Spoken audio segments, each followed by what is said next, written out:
knowledge, welcome if you're new. My name is Eboni Harris and I'm a relationship therapist based in Houston, Texas. So I very recently did a video around knowing if you're a bad communicator or not, and so I wanted to make sure I did a follow-up to let you know if you're a good communicator. So today we're going to talk about the 5 ways to know if you are a good communicator. And this will be, yes, the skills that you have, but also just in general, how do people interact around you? That can also let you know if you're a good communicator or not, okay? The first one is that you give a clear message. Now, this doesn't mean you don't say a lot. This doesn't mean you say everything. This just means that even if you're a person that thinks out loud and processes out loud and has to say all the things, that at the end, you're able to give, so in summary, this is what I'm trying to say. This is the clear message, right? And so if you're able to convey exactly what you're thinking, if you're able to communicate it in a way where other people understand it, because sometimes we say things that we're thinking, but the other person is still like, what are you saying? What does that mean? Why did you say it like that? What do you mean by that statement? All of that, right? But if you're able to communicate and have a clear message and I'm like, okay, yeah, I get it. That makes sense. Or, yeah, I understand what you're saying. Again, they don't have to agree, but if they understand, then you're probably pretty good at communicating. Because I think the hardest thing sometimes is when we have these thoughts in our brain, and specifically when we have these feelings that are coming up in our body, sometimes it's hard to articulate what exactly we're experiencing. And so when you can say, hey, I feel a little anxious because I thought this was happening, but now this is happening, and that's why I'm confused. And they're like, okay, I understand that. Then you are a clear communicator. You are a good communicator. Another sign that you are a good communicator is if you have compassion in situations around communication that you don't understand. So if someone is explaining something to you, if someone is sharing their point of view, if someone is saying, this is how I feel, this is what I think, and you're just like, that makes no sense. I don't get it. That I don't see how you got there. You still are able to show them compassion. Because oftentimes when people say things that we don't understand or that don't make sense to us, we're quick to judge them. We're quick to diminish whatever their thoughts are and let them know that whatever they're saying doesn't make sense to us, right? Versus if you have compassion, you understand they are trying to communicate it and maybe they're struggling and they're trying really hard to say what they feel and maybe they're having a hard time with that. So you can have compassion and ask questions. You can have compassion and try to understand what they're experiencing in that moment. If they're overwhelmed, you can say, hey, I know you're overwhelmed. Take a second. Let's just take a couple minutes and breathe and calm down because maybe your thoughts are a little jumbled, right? That's showing compassion for more than just the words that are coming out of their mouth. We can't only focus on what comes out of their mouth. Sometimes people's voices get high because they're so overwhelmed and they're so frustrated or they feel so misunderstood that they start to talk louder. Instead of automatically being like, shut up, you can't talk to me like that, that's not okay. You take a second to say, hey, I know that you're overwhelmed. I know that we're talking about a difficult conversation, but I need you to bring it down a level because I'm going to have a hard time staying present and talking to you because you're talking loud, right? And so when you can have compassion and try to understand where they're coming from in those moments and understand more about the emotions that are welling up inside of them, then that makes you a much better communicator because you're not shutting them down. You're allowing them to have the emotions, but you're also just setting limits on, hey, I want us to have this conversation, but I understand this is a lot. So let's take a break so that we can come back clearer. So we can talk in a more calm way so I can really understand what you're saying. Another way to know that you are a good communicator is if you can recognize that there are several solutions to a problem. There is not one, there is not two, there are several. And so the reason why that is important is because when you can acknowledge that there are many ways to get to a solution, or even if you have a specific goal in mind, there are a lot of ways to get there. Once you understand that, you can then take on other people's perspective. Right? I can then listen to what you have to say. And even if it's different than what I'm saying, I understand that that could also be a way for us to get there. An example that often comes to mind, because this is a conversation I have a lot with couples, is when it comes to parenting. We all are raised differently. We all have different experiences as far as like what we thought was a great childhood or not a great childhood, or what we wanted to do and don't want to do. And when we have kids, we tend to jump right in of like, okay, this is what my parents did, so I want to repeat that. Or they did this and I never want to do that, right? But then you have another person that's in it that also might have a different way of living, a different experience, and different beliefs around parenting. And when you can sit down and say, look, these are our goals. We want our child to become well-rounded. We want them to be a stand-up person. We want them to be invested in their well-being and the well-being of others. If these are the goals we have, how can we get there with our parenting styles?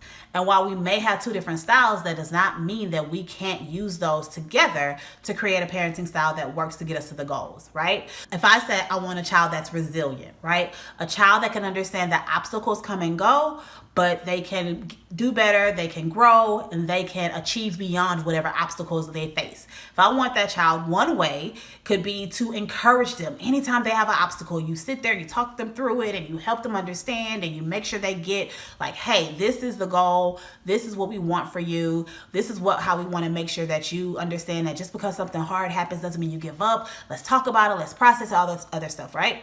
Another way to get a resilient child is to let them stumble and give them some time to figure out what to do next, right? Maybe you don't jump in with the conversation. Maybe you aren't there to make them feel better and help them understand and process it and things like that. Maybe you give them space and they figure it out and they say, this didn't work and I'm so frustrated and mad, and then they calm themselves down and they come back and try again, right?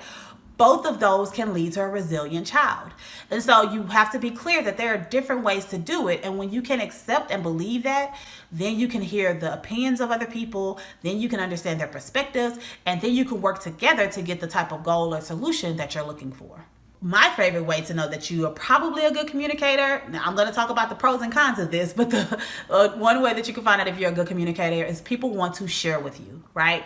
People feel safe with you. They want to talk to you. When they have a struggle, you're the person they come to because they feel like, oh, you're level-headed, or I can listen to you even if you disagree. You tell me in a way that doesn't make me feel dumb or stupid or anything like that, right? And so if people like to share with you, if people like to talk to you and process with you and all of that, then it means you're probably a pretty good communicator, because what you've learned is listening is extremely important when it comes to communication, and truly understanding where the other person is coming from is important, right? And so people that want to share with you, it's because they feel like, okay, well, you'll understand my perspective and you'll be unbiased, but you'll also be honest with me, right? So even if I say, hey, I'm struggling with this and I'm having a hard time, you'll have the compassion to listen.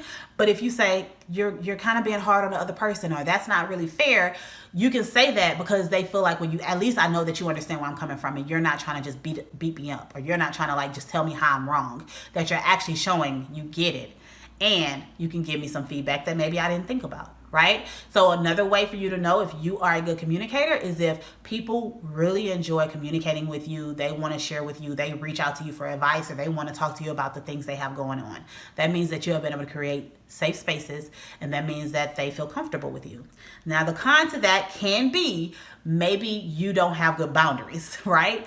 Maybe people come to you because you're always available, you're always going to answer the phone, and whatever they say you agree with and tell them how they're right. So that could, if that's the case, then maybe you still need to work on your communication. If it feels like draining every time someone talks to you because all they want are yes men, or if it feels like, you have a hard time because you're taking on all of the issues of other people, then you might want to work on that too. If everybody comes to you for their problems, you also have to have boundaries in place. As a therapist, I tend to be the person that not only do my clients talk to, but my friends and my family. They want to process, they want to talk to me, which I'm perfectly okay with, but I have very strict boundaries, right? If I've just gotten done with a full day with clients, I'm probably not going to be as available. I may not answer the phone. I might say, hey, I can't talk right now, I'll talk to you later. Even if they say, man, I'm really struggling with something, hey, I'm really sorry, but right now I can't, right? And that's me setting boundaries. That doesn't mean I don't care about them. That doesn't mean I don't want to talk to them about it. It just means I have to have a limit on how much I take on so that I can take care of me and I can be present the next time we talk, right? So you want to be mindful. If people like to come to you, it typically is a good thing, but you also want to make sure that you have boundaries, and you want to make sure they're not coming to you just because you tell them everything they want to hear either, okay? And so that moves into my last spot. You are a good communicator when you have boundaries, right? Good communication is about having boundaries with yourself and having boundaries with other people. I have a boundary that I am not going to act out of character. For me, that means I'm not going to be yelling because you're not going to see me. That's just not me. I very rarely have had to be that person, and I don't like showing up in that way. And so because of that, because that's a boundary for me, that means when I start to feel myself escalate, if I start to feel myself getting upset, I'm going to pause the conversation. Hey, I feel me. I'm not going to be able to stay present. I feel like I'm going to act out of character. I feel like I'm going to end up yelling or saying some things I regret. I feel like I'm getting to that place where I can't articulate as clearly as I normally could. I need a break. We'll talk about it later. Let's take some time. I can't do this right now, right? Now, part of that is with the boundary, I'm setting a boundary for myself so that I can calm myself down. But once I'm calm, I go back and talk to the person. I'm not going to leave them hanging. I'm not going to be like, oh, well, I don't want to talk about it anyway, so I'm not bringing it back up. No, I said I was going to take a break. I'm coming back to talk about it when it's time to talk about it. So having boundaries with yourself, but also, again, with other people. I don't let people just talk to me any type of way, right? Like I said, if someone calls and I'm completely drained, unfortunately, I'm not available to have that type of a conversation. So if you want to have a casual conversation, then we can do that. But sometimes I just don't want to talk at all. And that's a boundary for me. You have to be very clear in your boundaries for yourself and with other people. You have to be clear in like, hey, if you have a friend that's going through a hard time, you want to be supportive, right? You want to be there for them. But that does not mean you can take on the issues for yourself. And that does not mean you sacrifice your well-being for them. So if it's 4 days of talking about the same thing over and over and over again, and it does feel like this is a lot for me and it's really impacting me and my well-being and how I'm going through the day, then you might have to let them know, hey, I love you.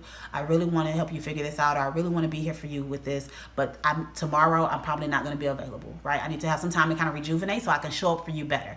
Or, hey, I love you, but I really think it's important for you to talk to someone else, maybe speak to a professional, because this is beyond my capacity as your friend. I can't be your therapist as your friend. That is not your friend's jobs, right? So just being clear around what your boundaries are with yourself and with other people will highly, highly, highly impact your ability to be a good communicator.